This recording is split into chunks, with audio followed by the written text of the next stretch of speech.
नमस्कार, स्वागत है आपका राजनीति 24 न्यूज में। आइए डालते हैं इस वक्त की बड़ी खबरों पर नजर।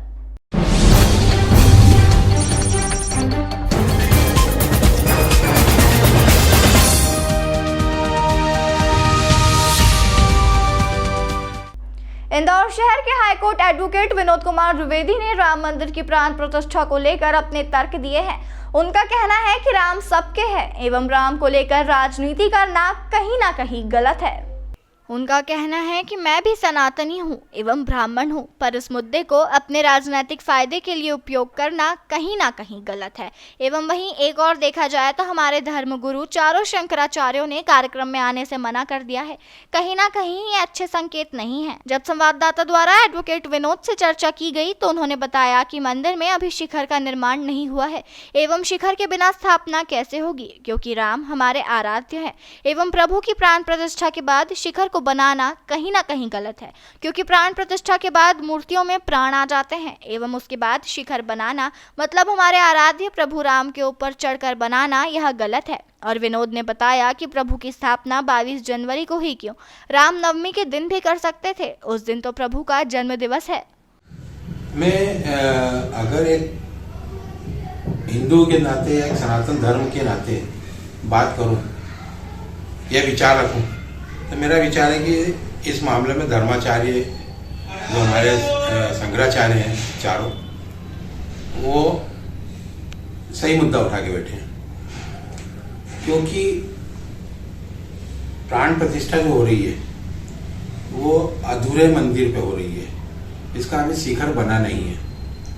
और ऐसा कहा जाता है कि प्राण प्रतिष्ठा हो जाने के बाद अगर शिखर बनता है तो जो अभी मूर्ति है वो एक भगवान के रूप में प्राण उसमें आ जाएगा और वो भगवान बन जाएंगे। तो हम हमारे आराध्य के सिर पे चढ़ के क्या शिखर बनाएंगे, ये अनुचित है। और दूसरी चीज है कि धर्म शास्त्रों के अनुसार प्राण प्रतिष्ठा पूरा अनुष्ठान होता है और अनुष्ठान में यजमान यदि कोई भी है तो वो सपत्नीक बैठना चाहिए, जो उन लोगों का हमारे धार्मिक धर्माचार्यों का पहला अभिमत है। तो उसको देखते हुए गलत है। दूसरी चीज, ऐसा महसूस हो रहा है सारे राजनीतिक दल जो कि विरोध में है, धर्माचार्यों के साथ है, उनका कहना है कि ये चुनाव को लेके हो रहा है। और अभी तक का जो प्रचार प्रसार देख रहे हैं वो भी चुनाव को लेके ही लग रहा है कि जो राम का मंदिर में नहीं आएगा वो हिंदू नहीं है या फलाना नहीं है। अभी जैसे अयोध्या से निमंत्रण आया था तो कांग्रेसियों ने उसका विरोध करा है, जाने से मना कर दिया, क्या उसका कारण? नहीं, कांग्रेसियों ने मना नहीं करा है। कांग्रेसियों ने 22 तारीख को जाने से मना किया है।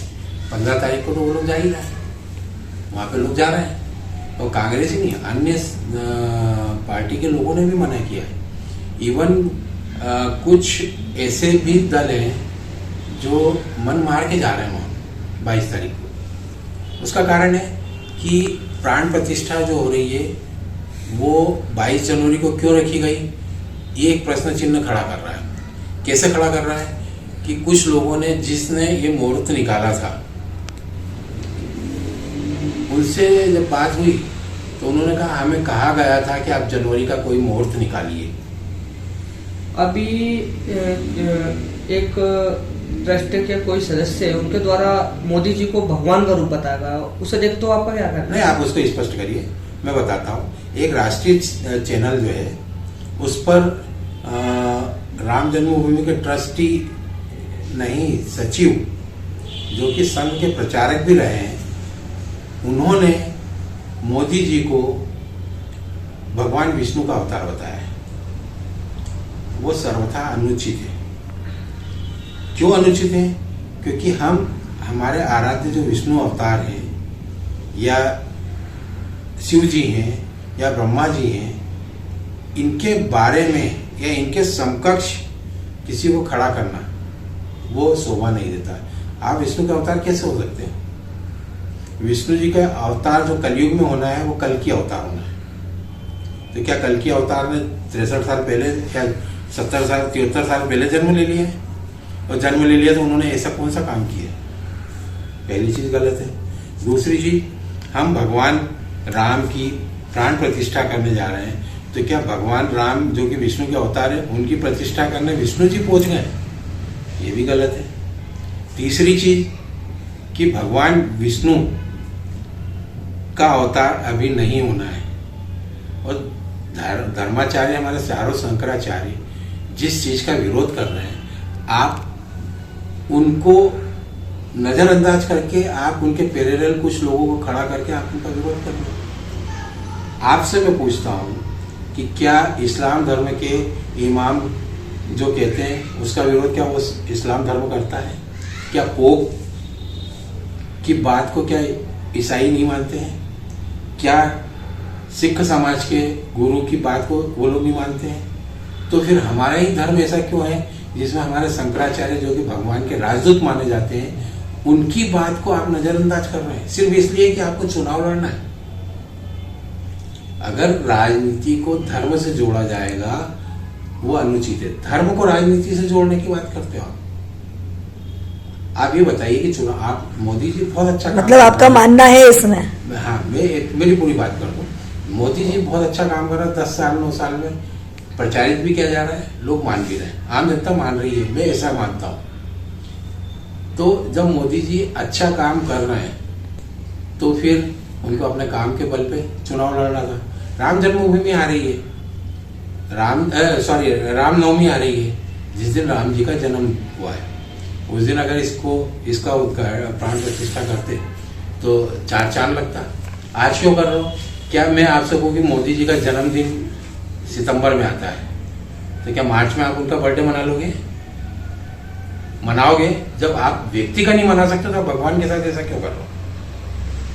ये बहुत गलत चीज है। 22 तारीख को ही रखा, इसका क्या कारण है? 22 तारीख को ऐसा क्या है? आप समाचारों में देख रहे हो, उन्होंने कहा चुनाव में इस बार विकास कोई मुद्दा नहीं है, इस बार सिर्फ भगवान राम मुद्दा है। और जो भगवान राम जी की प्राण प्रतिष्ठा में जबकि मोदी जी उसके यजमान है, उनको विरोध अगर उसके लिए कोई नहीं जाता, शंकराचार्य जी का सारे हमारे आदरणीय शंकराचार्य सारे जिनको भगवान का राजदूत माना जाता है, उनके सिद्धांतों को हिंदू धर्म में प्रतिपादित किया जाता है। कांग्रेस से धार जिले से एक कार्यकर्ता है, उन्होंने बाकायदा इस्तीफे में लिख के दिया कि उच्च मतलब शीर्ष नेतृत्व के द्वारा राम मंदिर में जाने से इनकार किया गया है, तो मैं इस कांग्रेस को छोड़ रहा हूँ। तो उस पर आपको क्या कहना है? उनके छोड़ने का कारण कुछ और होगा। देखिए क्या है कि कांग्रेस ने कहा है कि हम मंदिर में नहीं जाएंगे, राम मंदिर नहीं जाएंगे। उन्होंने कहा है 11 जनवरी से जब प्राण प्रतिष्ठा का कार्यक्रम चल रहा था, सारे दल के लोगों को एक दिन का यजमानी बना देते हैं। मैं उनको महान मानता, उन्होंने सिर्फ एक पार्टी को फायदा उठाने के लिए ये किया। मैं भी एक नागरिक होने के नाते हो सकता है मैं मोदी जी को वोट दूं अच्छे काम के लिए, लेकिन अगर धर्म के नाम पे बात आ रही है तो धर्म के नाम पे मैं इनको वोट नहीं दूंगा, क्योंकि वो गलत उपयोग कर रहे हैं। किसकी बात कर रहे हो आप? भगवान राम की बात कर रहे हो, रामराज की बात कर रहे हो। भगवान राम ने अपने राज में एक व्यक्ति के विरोध के कारण अपनी पत्नी को, जो कि वो जानते थे कि वो अग्नि परीक्षा से निकल चुकी है, उसे वनवास किया था। कब किया था? जब वो गर्भवती थी। राजधर्म निभाने के लिए उन्होंने अपने पति धर्म का त्याग किया था। आप उनकी बात कर रहे हो। आपके तो विरोध में कितने लोग खड़े हैं, तो आपको तो वनवास ले लेना चाहिए। ले रहे हो क्या? नहीं ले रहे हो तो आप राजधर्म कहाँ निभा रहे हो?